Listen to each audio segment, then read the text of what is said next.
Halo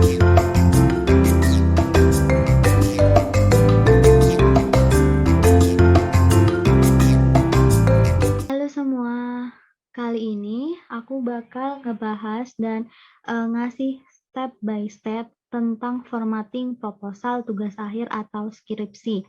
Nah, di video kali ini, pertama-tama kita akan membuat outline-nya dulu, terus kita mengatur halaman, terus membuat daftar isi. Nah, yuk langsung aja tanpa berlama-lama lagi. Pertama, kita harus lihat nih ketentuan dari tugas akhir di kampus kita masing-masing yang telah diberikan. Nah, reference ke kampus aku kali ya. Di sini, tapi aku yakin sih secara substansi bakal sama, cuman mungkin ada beberapa satu atau dua aja yang beda. Kalau di sini kita bisa lihat bahwa ketentuannya ada di tepi atas 2,5, tepi bawah 2,5, tepi kiri 3, dan tepi kanan 2,5 cm. Untuk isinya Times New Roman normal ukuran 11, terus di bagian judul Times New Roman juga normal bold ukuran 14, dan subbab berukuran 12. Oke, terus kita harus perhatikan juga outline yang harus kita cantumkan dalam proposal tugas akhir.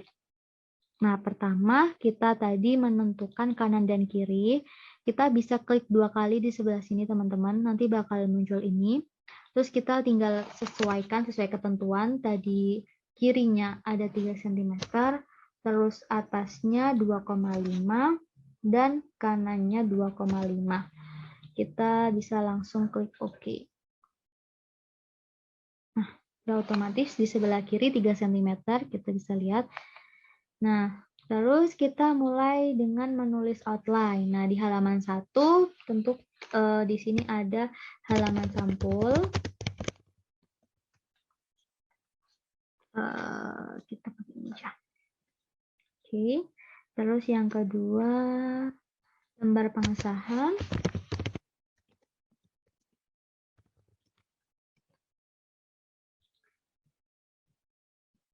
Ringkasan kata pengantar. Ringkasan kata pengantar. Daftar isi.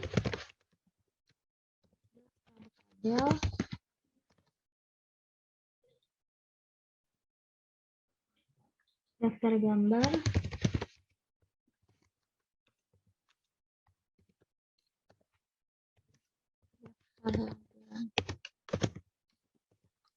Ya teman-teman, kita di sini ada enter yang sangat lebar kan. Nah, ini tuh kita bisa atur di sini.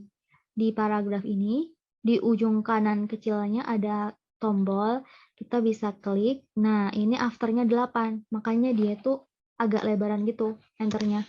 Kita bisa ubah jadi 0, terus line space-nya tuh biasanya tuh 1,5. Udah oke, terus kita tinggal klik oke. Nah, setelah lampiran di sini ada bab 1 pendahuluan. Kemudian ada subbab nih. Latar belakang kita bisa pakai ini fitur yang ada di sini untuk numbering. Oke, kita pakai yang ini ya. Berarti di sini ada latar belakang. Dia nggak kapital ya di sini. Latar belakang masalah, tujuan, manfaat, ruang lingkup.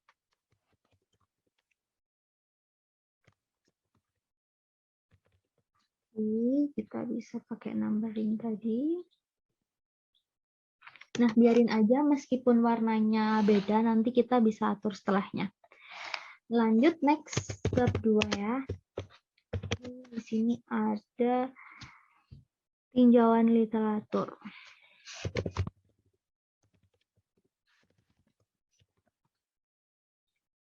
Untuk subbabnya ada tinjauan teori, Kita juga bisa pakai fitur ini.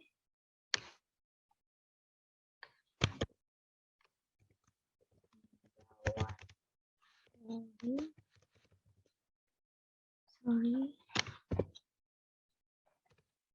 Review dan tinjauan empiris.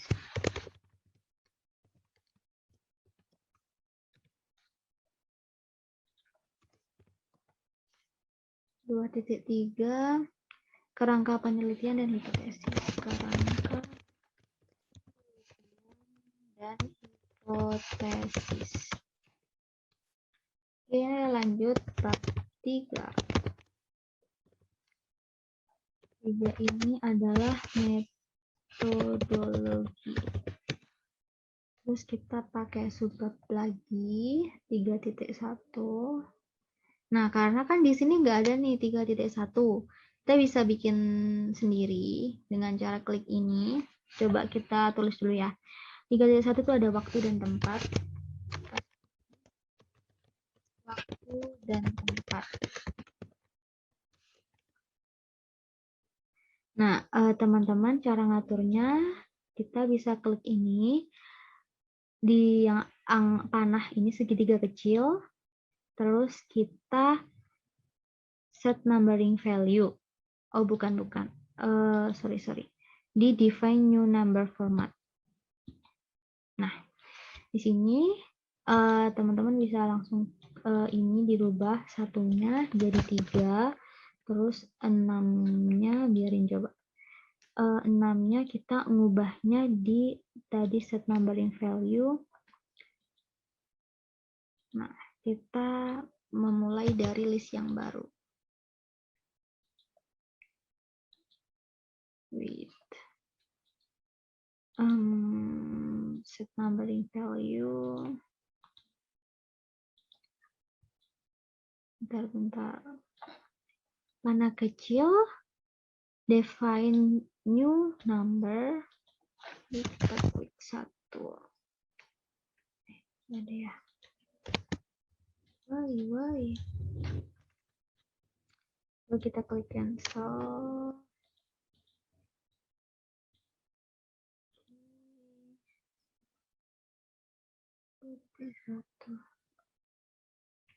Kita balik ke awal dulu ya.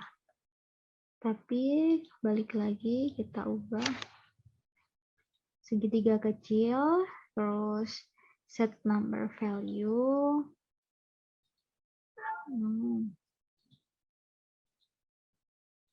Define. Nah, 2-nya ini kita ganti 3. Oke, udah. Terus di 3.2 ada jenis dan sumber data.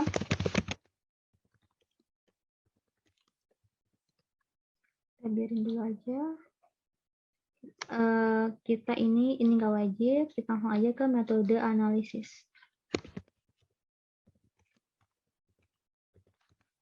Oke, kita bikin numbering.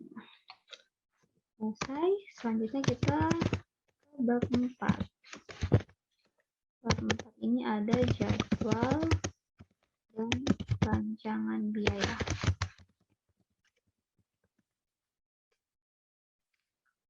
Di sini kita numbering lagi 4.1. Kita bisa cek di sini ada nggak? Ada. Kalau nggak ada, teman-teman bisa tadi ya, coba kayak tadi, kita bisa ubah dengan define new number format. Mungkin kita bisa ubah di sini. Berhubung ini udah tepat, kita langsung tulis jadwal di 4.1. Kemudian di 4.2 kita tulis rancangan biaya. Oke, terakhir kita daftar pustaka dan lampiran.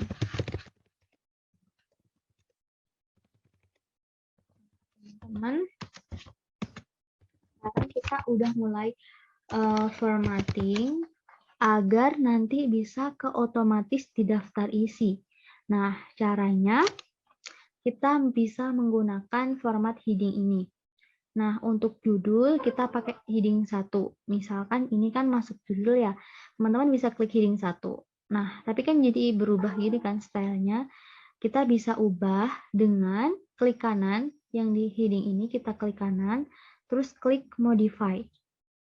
Oke.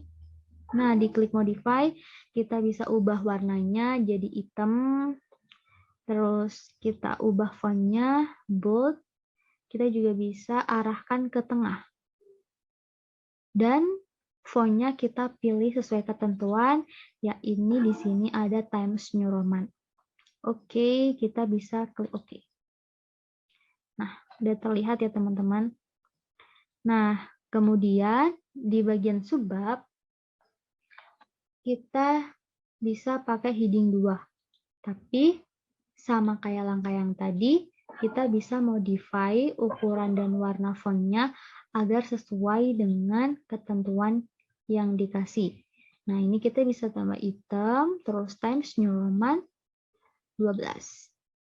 Oke. Sorry, ini maksudnya 1.1. Ya. Nah, karena kan ini masing-masing kan ada di halaman yang berbeda ya. Nah, untuk ngejadiin itu bukan di enter gini ya. Kita bisa memanfaatkan insert di sini sebelahnya home, terus kita klik page break. Oke, di sini.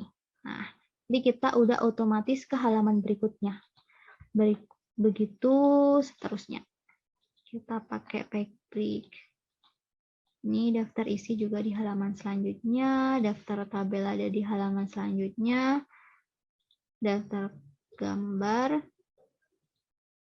daftar lampiran, dan pendahuluan. Oke, setelah ini kita lanjut lagi, ini kan masuk judul.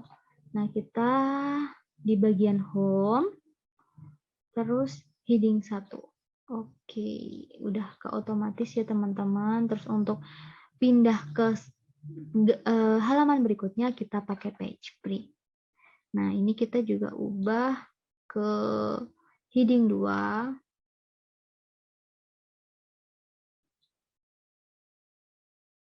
Tapi ini numbernya kita harus cek juga ya teman-teman, jangan sampai ada yang salah. Ini kan bab 2 nih, nanti kita harus ubah ke bab 2. Terus bab metodologi kita ubah juga jadi heading 1 karena dia masuk judul. Ini juga heading 1, ini juga, ini berbeda halaman. Ini juga heading 1. Kemudian di sini heading 2, tapi kita ubah, ini udah tepat ya teman-teman, 3.1. Artinya ini kita ubah ke heading 2 juga, tapi numberingnya kita ubah ke 4.1. Oke, jangan lupa kita pisahkan masing-masing halaman. Oke, ini daftar pustaka dan lampiran. Oke, jadi ini teman-teman outline-nya.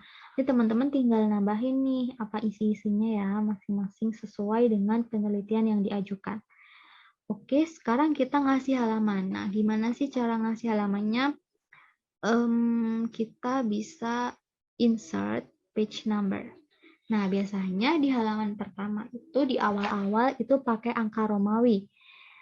Karena kita mau naruh nomornya halaman itu ada di bawah, kita klik yang bottom of page, terus kita kasih di kanan.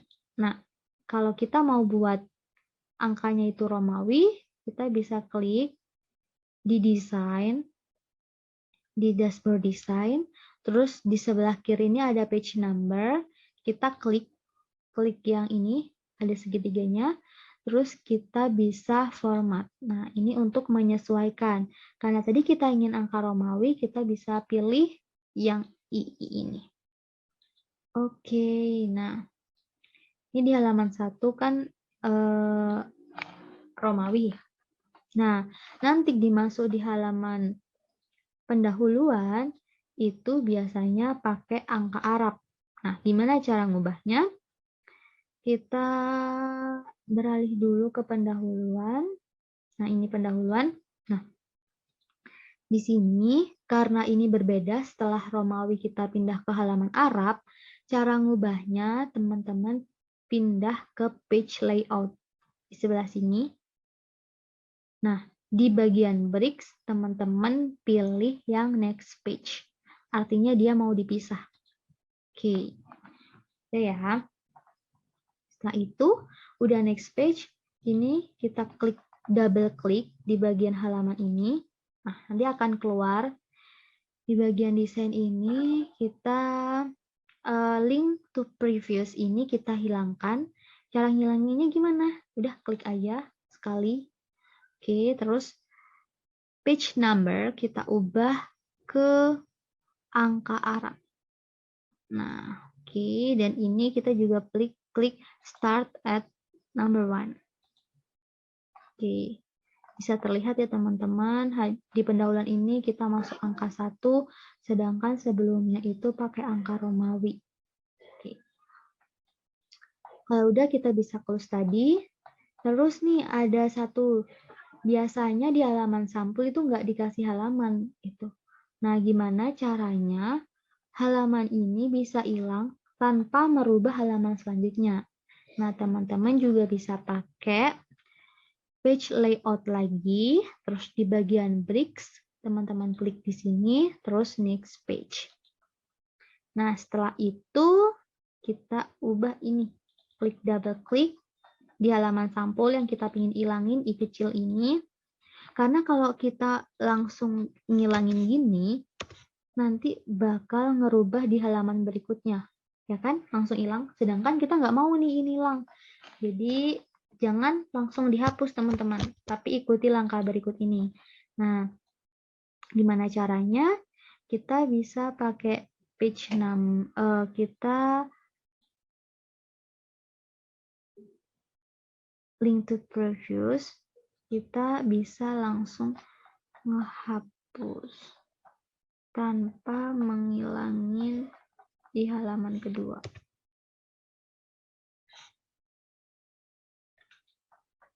Oke, di halaman ini link previousnya harus dihilangin dulu ya di halaman 2. Artinya halaman 2 itu dia nggak akan terpengaruh sama halaman 1 gitu. Makanya link to previousnya ini kita hilangin dulu.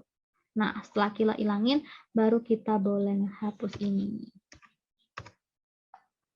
Nah, aman kan ya di halaman 2 tetap ada, kita cuma ngapus di halaman 1. Oke, setelah itu kita close. Nah, tahapan berikutnya adalah membuat daftar isi. Nah, daftar isi ini akan terupdate secara otomatis, teman-teman. Jadi, kalau kita mau nambah-nambahin, nggak usah bingung ngatur-ngatur lagi. Nah, cara ngeluarin daftar isi ini, kita bisa ke bagian reference. Nah, di reference, kita tinggal klik yang paling kiri. Di ujung ada table of contents. Nah, ini kita bisa pakai ini. Nah, keluar ya teman-teman semuanya.